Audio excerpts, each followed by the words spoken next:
Okay, it's early Monday morning, and I wanted to show how I have my sparrow trap, my house sparrow trap set up for purple martins and bluebirds and all the cavity nesting birds actually. And sadly I don't have any house sparrows in it because I accidentally left this door open one day this winter. So I don't have any birds in there now, and it's almost impossible to get them in there. When I catch one or two in the nest box trap, I'll put some in there and then I'll start catching them up. But I just want to explain how this works and how I have this set up. So this is a typical repeating house sparrow trap. I put a piece of bread over here on a little shelf. I only use bread. I don't use anything else, because if you use something else, it always attracts other birds. I put a piece of bread in there. Sometimes the squirrels remove it, sometimes the blackbirds will remove it. They'll just stick their head in there and pull it out. But as long as you don't use any seed, nobody else will get trapped in there. But anyway, I normally put a piece of bread there. As you could tell, it's been hanging up here for years. It's weathered. There's all the uric acid from the house sparrows crapping on my shed. But anyway, what happens is the house sparrow goes in, he sees the bread, he steps down, and this goes down, and it stays down, and then there's a little one-way flap here on the inside. I don't know if you can see that. They come out of there and then they're trapped in here. Okay, and this is my access door that I built. These are clips. You can find these clips online. And anyway, what I did is I attached it to my shed. You can see the hole back there, and I just drilled this on. This here doubles as a water dish in the winter months. In the summer months, I have a hopper type waterer that sticks here and sticks through there, so the birds stay watered. So anyway, the house sparrows can go in and out of that hole that's there. I keep this trap on top too, because I'll put bread in there and this catches the house sparrows as well. This comes down. See the little latch that I put there to make sure nobody gets out. But I keep this on top. This works just as well. So anyway, there's a hole there. They can go in the shed. It's really important to keep house sparrows alive. Here's a trap. My friends call this place Animal Auschwitz. There's my SNS controller up there. There's the access to the cage there. But anyway, normally this is a normal shed, but I've had a boon in pigeons lately. So I put all my young pigeons in this place until I sell them. There's a rabbit down there on the bottom. Come on, guys. Get out of there. And there's a pigeon eating seed. Here's a food hopper that I feed the house sparrows millet with. This is the holding cage. You can see the hole in the shed there.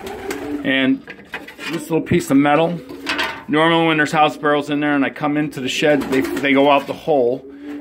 And what I do is I just slide this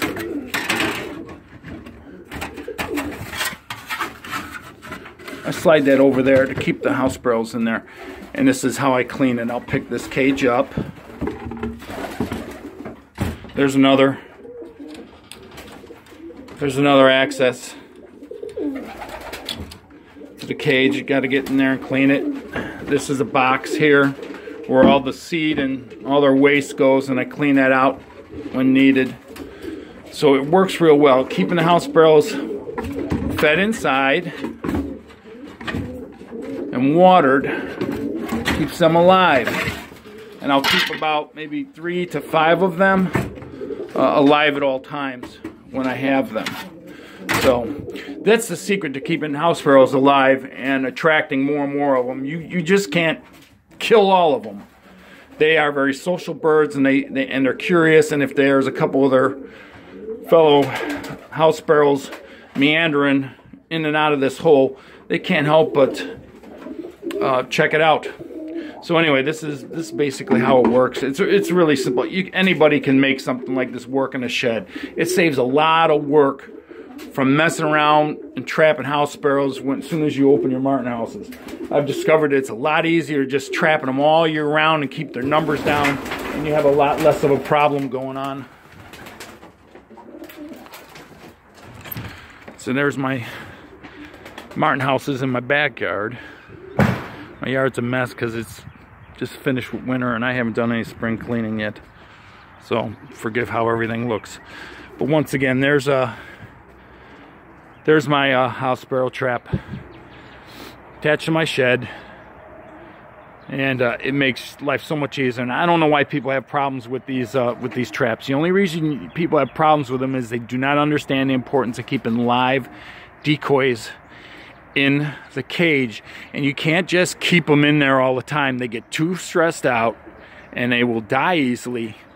So by putting it in a shed like this, they can come and go as they please when they're frightened or terrified of something, particularly people. Because if I come out, they're all inside. If I go in the shed, they all come outside.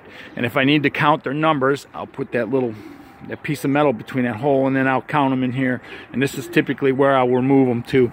I just stick my whole entire hand in here, block the hole like this, grab the ones I'm trying to remove, and take care of them, and then just leave 5 alive at a time.